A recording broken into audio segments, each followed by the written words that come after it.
No mesmo grupo estão também as oleaginosas. As oleaginosas hoje elas são representadas pelas castanhas, nozes, amêndoas, avelã e pistache.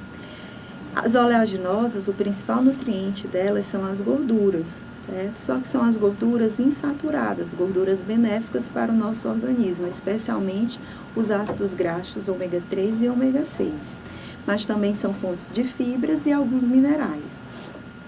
Como são fontes de gorduras insaturadas, essas gorduras insaturadas têm ação benéfica no nosso organismo, pois elas melhoram o perfil lipídico, melhoram o LDL, reduzem o LDL colesterol e aumentam o HDL colesterol, que é o colesterol bom, consideramos o colesterol bom. Outra função também é porque eles aumentam a imunidade corporal, então elas evitam algumas doenças que estão do nosso dia a dia, por exemplo, uma gripe, uma indigestão, certo? Algumas doenças elas atuam nessa imunidade corporal, prevenindo algumas dessas doenças. Outro, como são fontes de fibras também, elas regulam o funcionamento intestinal, influenciam na perda de peso, porque são fontes de gorduras, então as gorduras elas têm uma digestibilidade mais demorada no nosso organismo, então você consumindo essas oleaginosas, como elas vão demorar a ser digeridas no nosso organismo, vai evitar que você sinta fome, certo? Tanta fome, e vai evitar que você consuma nas próximas refeições uma maior quantidade de outros alimentos. Apesar de ser também ter uma grande quantidade de benefícios no nosso organismo, o consumo recomendado só é de uma porção por dia.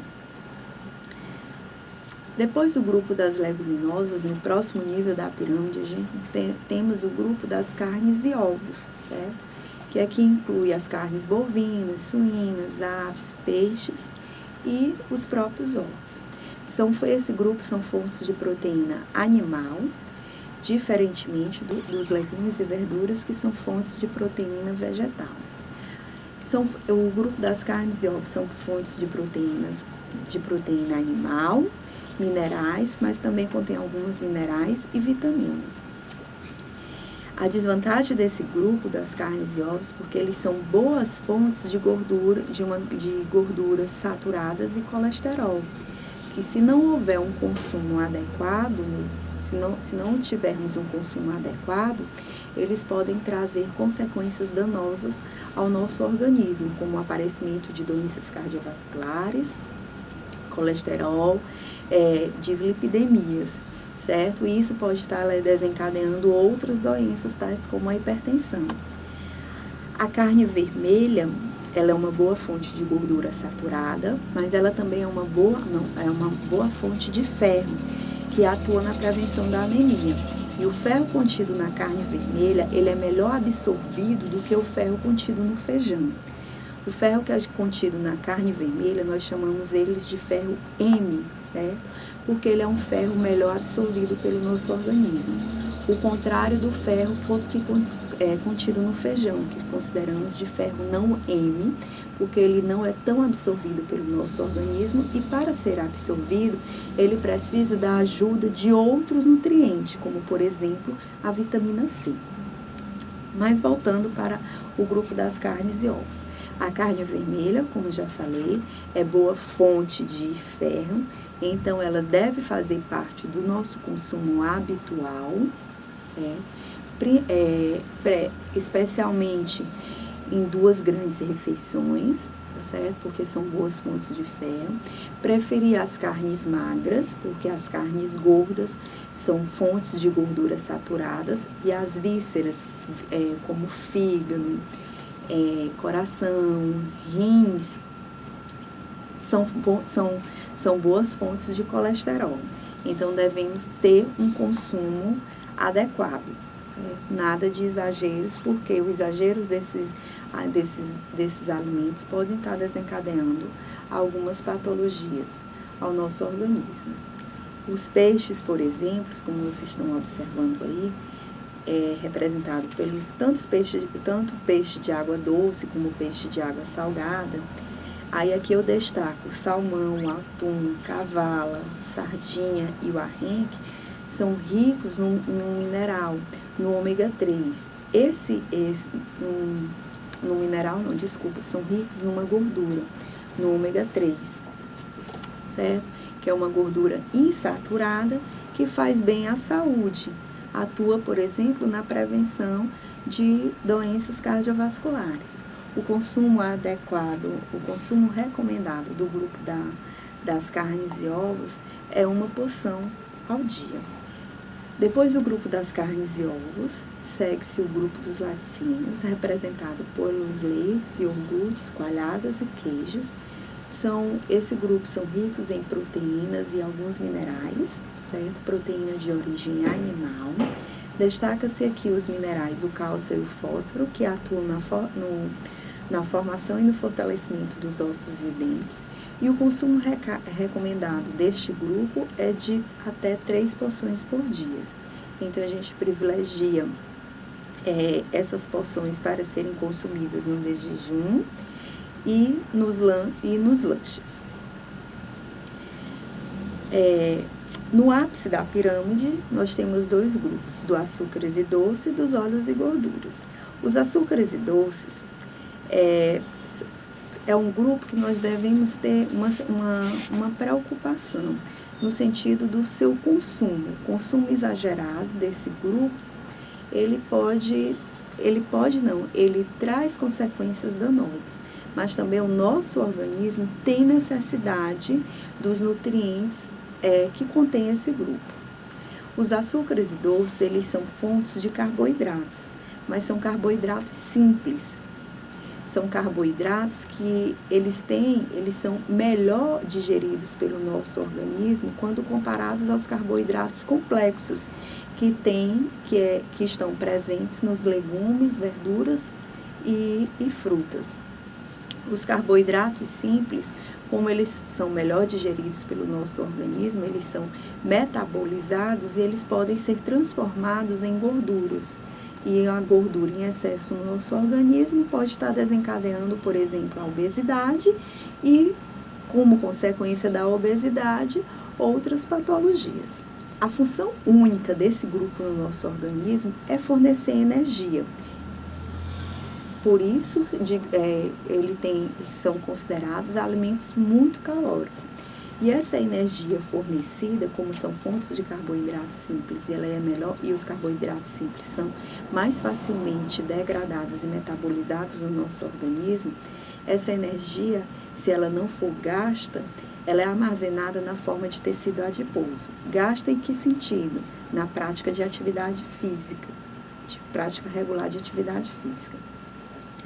O consumo exagerado desse grupo dos açúcares e doces pode também estar elevando a glicemia e o aumento do peso.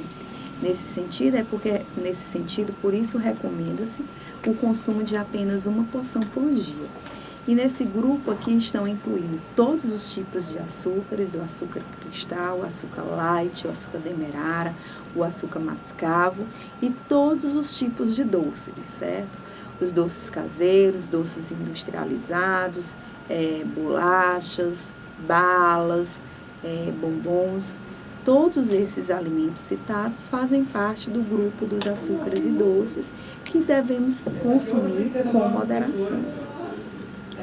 Do mesmo lado do grupo dos açúcares e doces, no ápice da pirâmide, nós temos o grupo dos óleos e gorduras, que o principal nutriente e o único nutriente que tem nesse grupo são os lipídios, certo?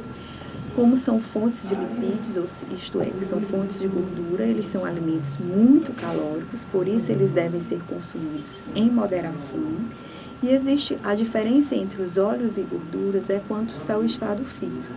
Os óleos, eles são líquidos e as gorduras, elas são sólidas.